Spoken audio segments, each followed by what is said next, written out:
What? Huh? What you got to say? Nothing. I was just warning you I was coming past, young man. Yeah, I heard. Yeah, I heard. exactly. So it worked, didn't it? Yes, it did. It did. So it's good driving, isn't it, really? It's being responsible. It's crap because you can actually slow down. Huh? There's no reason for you to do that. It is, because I want to get to where I'm going and I'm I easing... want to get to where we're going. Yeah, but I'm easing congestion. You're causing congestion. You won't get knocked off your bike and nobody won't get in trouble. I'm easing congestion. You're causing congestion by being in your car. So really, you should say thank you to me, shouldn't you? Absolutely not. You're causing more congestion and How's a bike? Oh, it's a good argument. drivers by leaving them from behind because you want Do you- to get to where you're going. What do you think the horn is used for?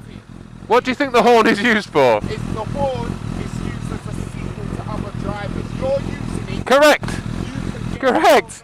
Because I saw you drifting over a lane. No, I With, wasn't drifting over a lane. well, to be honest with you, mate, Squeezing can you see this? Can you see that? your problem. Do you see that?